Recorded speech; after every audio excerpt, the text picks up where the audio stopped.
Ciao a tutti amici di mattoscacco.com, benvenuti in questo nuovo video. Oggi parliamo di una mossa speciale che c'è nel gioco degli scacchi, che è la presa al varco, in francese en passant, spero di averlo pronunciato bene. Faccio questo video perché nei video precedenti molti hanno visto questa mossa e si sono chiesti ma che mossa è, come funziona? Allora, è semplice da imparare e funziona in questo modo. Innanzitutto è una mossa che prende in considerazione i pedoni. Tu sai che il pedone la prima volta che viene mosso dalla sua casa iniziale può essere spinto di 2 case, ma può essere anche spinto di 1. Questo lo decide chiaramente il giocatore. Non è che solo alla prima mossa in assoluto della partita può essere spinto di 2, anche alla 40ª mossa, se il pedone è ancora alla sua casa iniziale, può essere spinto di 2. E questa è una precisazione fondamentale. Che cosa succede? Che quando il nostro pedone, o quello dell'avversario, supera la metà scacchiera, quindi si ritrova dall'altro lato, i pedoni del nostro avversario non possono rifiutarsi di scontrarsi. Esempio, se ora si sposta di 1, alla prossima io posso catturarlo e c'è lo scontro. Ma se il pedone si sposta di 2 case, non posso più catturarlo perché non c'è più, sarei costretto ad andare avanti. Invece, grazie a questa regola, la presa al varco, il pedone avversario non può rifiutarsi di combattere col mio pedone, perciò se viene spostato di 2, io posso decidere in questo momento preciso di prendere al varco, cioè di fare così e questo sparisce.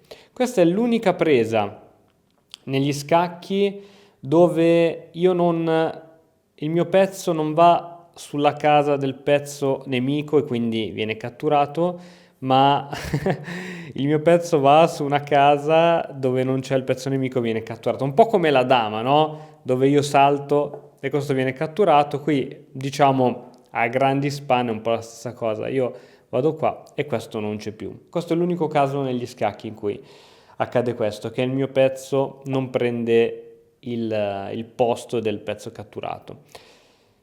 Perché ho detto in questo momento preciso posso decidere di fare questa mossa? Perché supponiamo che, allora, facciamo un po' di mosse così rendiamo più reale la cosa. Farò un po' di mosse a caso, ragazzi, non fate caso a come va la situation.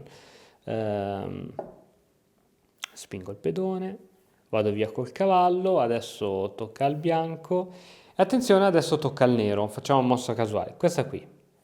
Spero che dall'inquadratura si veda bene. Ok. Adesso, se io sono il bianco, come ti dicevo, posso decidere di prendere tramite presa al varco e catturo questo pedone. Poi è chiaro che tu me lo catturerai con uno dei due.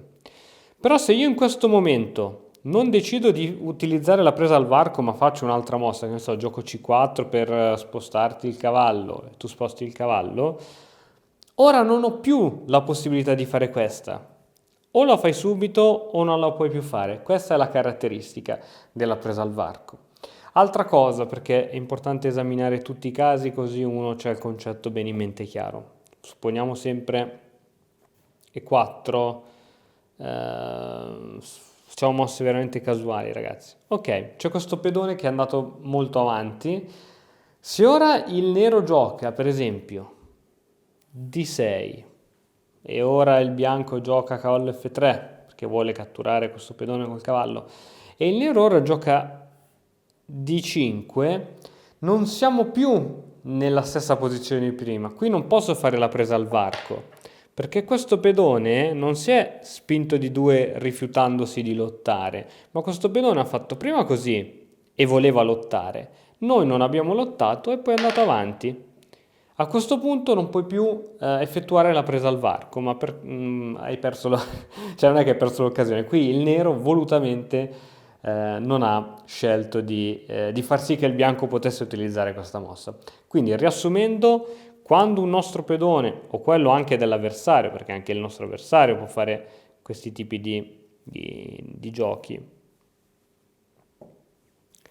quando un pedone è oltre la metà della scacchiera, noi non possiamo spingere un pedone adiacente, quindi in questa casa di 2, altrimenti serve un po' come rifiutarsi di combattere e se ti rifiuti dello scontro, tac, può fare questo il tuo avversario. Bene, spero che sia tutto chiaro. Per ulteriori indicazioni c'è un corso completo nella nostra accademia di scacchi che si chiama Scacchi ABC, che ti consiglio di guardare, dove ci sono tutte le lezioni e le regole di base su scacchiera reale spiegate bene e le tattiche di base per imparare a vincere contro i tuoi amici che sono alle prime armi. Grazie per aver seguito tutto il video, ci vediamo alla prossima. Ciao!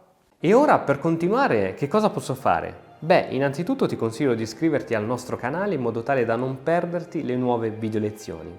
E poi puoi vedere il video che è stato più cliccato in questa settimana. Ci vediamo, ciao!